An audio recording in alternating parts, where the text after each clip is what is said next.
Salam alaikum à toutes et à tous, on espère que vous allez bien, nous ça va, alhamdoulilah, on va bien. Ce message va s'adresser aux femmes, je ne parle pas de toutes les femmes, mais une grande partie des femmes.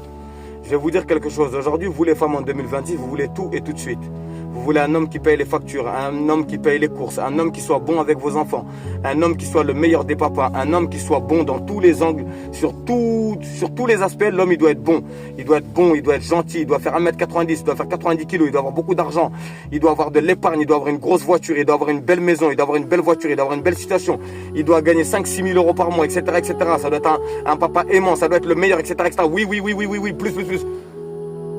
Mais toi la femme, dans tout ça là, toi tu lui apportes quoi?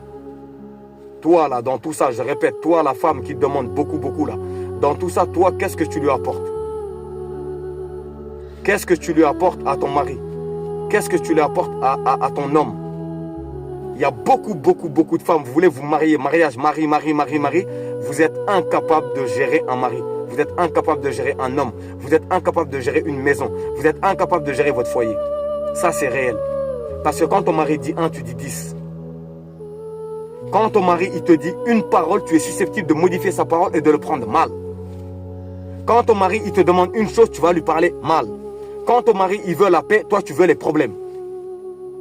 Quand ton mari il te parle avec douceur, toi tu es agressive.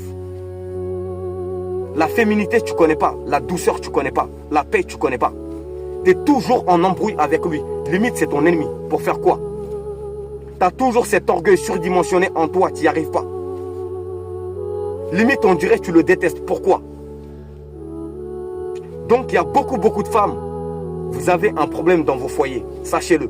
Remettez-vous en question. C'est toujours plus facile quand c'est la faute de l'autre. Mais toi, qu'en est-il de ton comportement réellement? Depuis le début de ton mariage, qu'en est-il de ton vrai comportement dans le foyer? Il y a énormément de femmes, vous n'avez pas compris encore un homme, comment ça fonctionne, comment ça marche. Un homme, c'est comme un enfant. Si tu arrives à le dresser comme il faut, il est à toi. Mais beaucoup de femmes, vous n'avez pas le niveau, vous n'avez pas le bon karaté. C'est triste à dire, mais c'est une réalité. Vous êtes toujours en confrontation avec votre mari. Tout le temps, vous êtes en guerre avec lui. Tu attends le moment pile poil qui revient du boulot, tu tires la gueule, tu tires la tronche. Tu commences à faire ton ménage. Pour lui montrer que toi aussi tu travailles. Pour lui montrer que tu es agacé. Pour lui montrer que tu en as marre. Ouais, mais le mari ne nous aide pas, etc. C'est pas un problème. Ce que je veux dire, c'est pas ça le vrai problème. Le vrai problème, tu dois être une femme par rapport à ton bon comportement, par rapport à la manière dont tu es gracieuse, la manière dont tu es fraîche, la manière dont tu es féminine, la manière dont tu amènes la paix, la manière dont tu appelles la sagesse. C'est de cette manière-là que le mec, il va être à fond sur toi. Il va être pressé de rentrer chez lui. Il y a beaucoup d'hommes aujourd'hui qui ne veulent pas rentrer chez lui parce qu'il n'y a pas la paix. Il vient du travail, il va rester dans sa voiture. Parce qu'il appréhende déjà quand il va rentrer, il va voir ta grosse tête avec ton front. Tu vas lui ramener des problèmes. À peine il est arrivé, ah, il manque ça, t'as pas payé ça, ils m'ont appelé ça, il faut ça.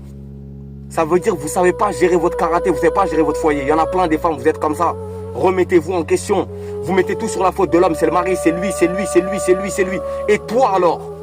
Posez-vous les bonnes questions, c'est très important de se remettre en question. C'est toujours plus facile quand c'est la faute de l'autre. Salam alaikum le peuple.